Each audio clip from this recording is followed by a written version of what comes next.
Imagine a missile traveling so fast that by the time radar detects it, there may already be too little time to stop it. That's the challenge posed by a new generation of weapons known as hypersonic missiles. And one of the most talked about examples is China's DF-17. These weapons move at extreme speeds and maneuver in ways traditional missile defenses were never designed to handle. But speed alone isn't what makes them so disruptive. To understand why hypersonic missiles are changing modern warfare, we first need to look at how traditional nuclear missiles actually work. For most of the Cold War, countries relied on intercontinental ballistic missiles, ICBMs. Weapons like the LGM-30 Minuteman III. These missiles follow a very predictable flight path. First, they launch on a powerful rocket that carries them high into space.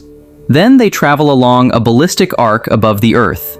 Finally, the warhead re-enters the atmosphere and descends toward its target.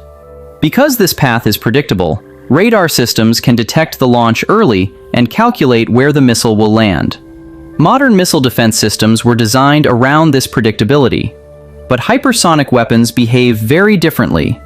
Instead of flying high into space and falling back down, a hypersonic glide vehicle separates from its rocket and begins gliding through the atmosphere at extreme speed, often faster than Mach 5. That's more than 5 times the speed of sound. But here's where things become much more complicated. Unlike traditional ballistic missiles, hypersonic glide vehicles can maneuver during flight. They can change direction, they can change altitude, they can adjust their trajectory while traveling at incredible speeds. And that creates a major challenge for missile defense systems. Most defensive systems rely on predicting where a missile will be in the future. But if the missile can constantly change direction, those predictions become much harder. Even a small delay in tracking could make interception extremely difficult. But maneuverability isn't the only advantage. Hypersonic weapons also tend to fly lower than traditional ballistic missiles. Ballistic missiles travel high above the Earth, which allows long-range radar systems to detect them relatively early. Hypersonic glide vehicles often stay much closer to the atmosphere. Because of the curvature of the Earth, radar systems may not detect them until much later in their flight. That means decision-makers may have far less time to react, sometimes only minutes. This combination of speed, maneuverability, and lower flight paths is what makes hypersonic weapons so significant. They compress reaction time, they complicate interception, and they challenge defense systems that were designed decades ago for a different type of missile. China's DF-17 is just one part of a much larger global race.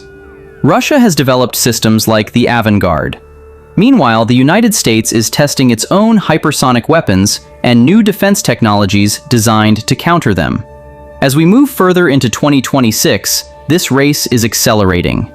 Countries are investing billions of dollars into hypersonic technology, both to develop these weapons and to build systems capable of detecting and intercepting them. New satellite detection systems, advanced radar networks, and next-generation interceptors are already being developed. In other words, the technological race is far from over. But for now, hypersonic weapons represent one of the most significant changes in strategic military technology in decades.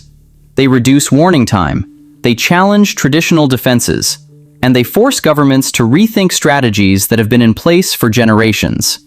In modern warfare, sometimes the most powerful advantage isn't just firepower, it's speed. And hypersonic missiles may be redefining just how fast modern weapons can move. If you enjoy exploring the science and technology shaping the future, whether it's space exploration, emerging weapons, or the engineering behind global systems, consider supporting the channel by liking the video and subscribing. It might seem small, but it genuinely helps these videos reach more people who are curious about how the world is changing. And if you want to see more deep dives into the technologies that could shape the next decade, stay tuned. Because many of the most important innovations of the future are already being built today.